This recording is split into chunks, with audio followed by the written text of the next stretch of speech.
I never expected that answering a knock at my front door would change the way I saw myself. It was a quiet Thursday morning, the kind where the house felt too still, and the ticking clock too loud.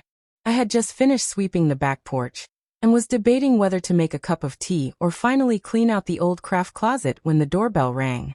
I wasn't expecting anyone. When I opened it, there he was, Liam. My best friend Clara's younger brother. Her much younger brother, I should say. 18, freshly graduated. That in-between age where you're technically an adult, but still figuring out how to move through the world. I hadn't seen him in a while. Maybe last Thanksgiving, when he was all limbs, awkward posture, and a mop of shaggy hair. But now he looked different. Taller. More grounded. His hair was trimmed, and there was a calmness in his expression that caught me off guard. "Hi, Nora," he said with a smile that was part nerves, part warmth. "I hope this isn't weird." I raised an eyebrow and smiled, still puzzled. "Help with what, sweetheart?" He shifted his weight, then held up a manila folder, the edges worn and soft like he'd been gripping it too tightly for too long. "I'm applying to the community college," he said. "They want a personal essay, and I'm not great at writing. Clara said you used to teach English." I laughed softly and stepped aside. "Used to? I still tutor at the library sometimes. Come in. Let's take a look." He stepped inside, and just like that, my day found a new direction. We sat at the kitchen table. I poured him some lemonade, he politely declined coffee, and he slid the folder across to me. His fingers trembled just slightly. "It's about my mom," he said, voice quieter now. "She passed away last year. They told me to write something personal, but every time I try, I freeze. I don't know where to start." There was a flicker in his eyes, grief, confusion, maybe a touch of self-doubt. My heart ached for him. I opened the folder and saw the beginnings of something, scraps of thoughts, a paragraph here and there. It wasn't much, but I could feel the story buried inside. It was about a boy trying to carry his mother's love forward as he stepped into a world that now felt colder without her. "I think I can help," I said gently. "But I'm not going to write it for you. You're going to write it, and I'll help you find your voice."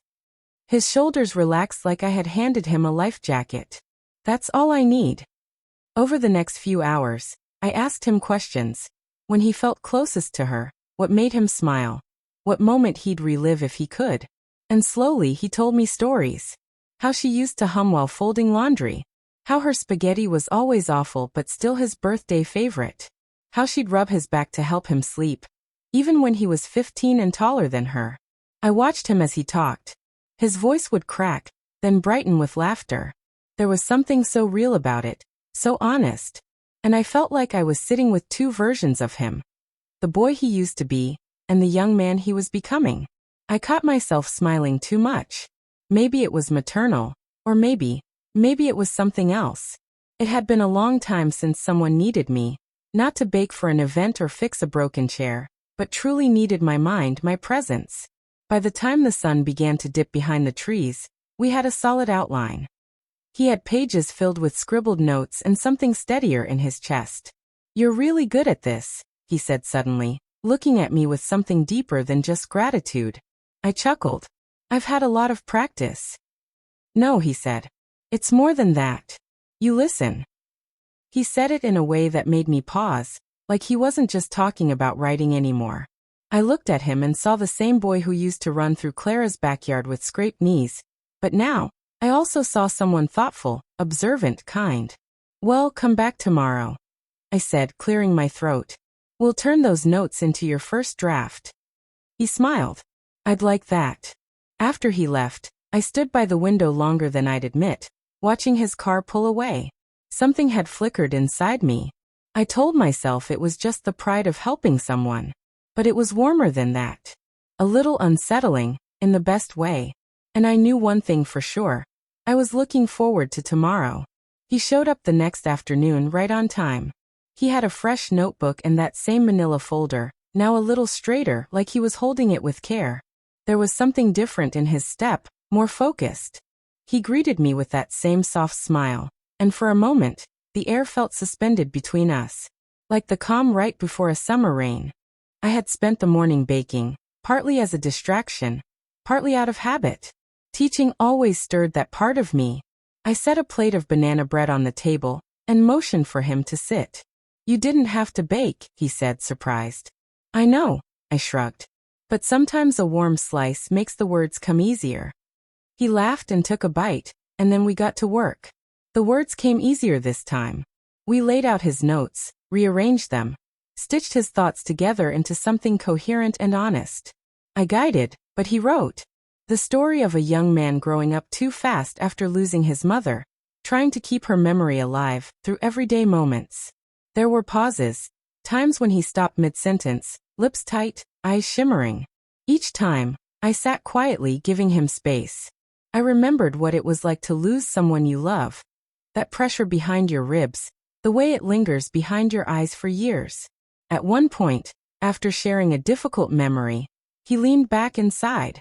Sorry, don't be, I said gently. This is the work. Real writing stings a little.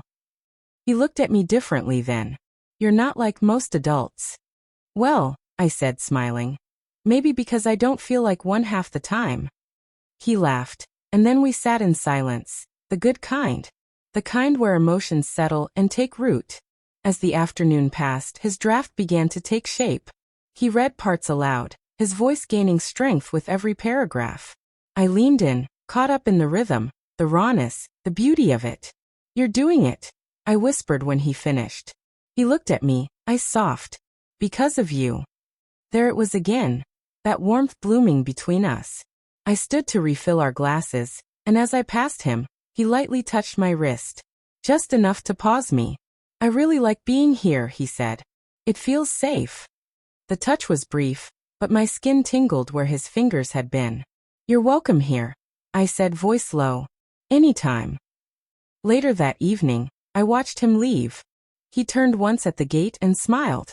I stood there long after he was gone, the house suddenly full of something quiet and stirring. He came again the next day unannounced. I was in the garden, covered in soil, knees dusty from weeding. The sun was warm and kind. And for once, I felt peaceful in my solitude, until I heard the gate creak. Nora. His voice floated through the breeze. I turned. He stood there, bag slung over one shoulder, holding a sheaf of paper and wearing that slightly nervous smile. I hope it's okay, he said. I wanted to show you the final draft. Of course, I said, brushing dirt from my knees. We sat under the trellis, its old fairy lights still hanging like a memory.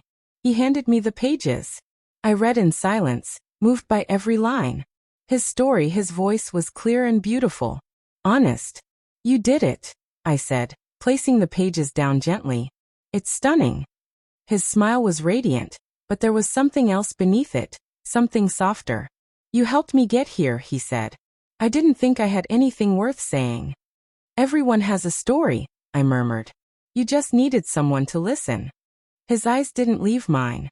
I needed you. The air changed. I don't want to make anything awkward, he added quickly. I just needed you to know. We sat quietly, that strange space between words expanding with something unspoken but kind. When he left, he turned to me once more. I don't know what this is, he said. But I know it matters. That night, I sat with a cup of tea, heart stirring with something I hadn't felt in years. Not confusion, not fear, but the beginning of something gentle. Something that reminded me I was still here, still seen. The following Saturday, the doorbell rang just after noon. I opened it to find Liam in a button-down shirt, holding a small envelope. I got in, he said, beaming. They said the essay was powerful. Pride welled up in me like sunlight through the window. They're right, I said, stepping aside. He handed me the envelope and followed me in. We stood in the living room, golden light dancing across the floor.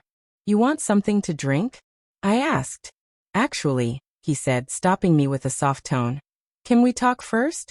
We sat on the couch, a careful space between us. I've been thinking a lot, he said. About that day in the garden. About everything. I waited. I know how this could seem. But this wasn't just about a school assignment. I didn't expect it, but you became important to me. My heart ached in that beautiful, terrifying way. He looked at me, his gaze steady. You saw me. Really saw me. And I'll never forget that. I let the silence stretch before speaking. I never expected this either, I said softly. But I'm glad it happened. He reached out and gently took my hand. Respectful, steady, kind. Whatever it was between us, it had grown from something real. It didn't need to be labeled or rushed. It simply was. And for the first time in years, I felt fully alive. He smiled. I don't know what's next, but I'm glad it starts with you. And then he was gone, his words lingering like a warm breeze after a quiet storm. I stood at the door, the world quiet around me, and felt something bloom again in my chest. Not a fire, but a gentle light. Whatever the future held, I had been reminded of something precious. I was still capable of being seen, of being valued, of being part of something meaningful. And for now, that was more than enough.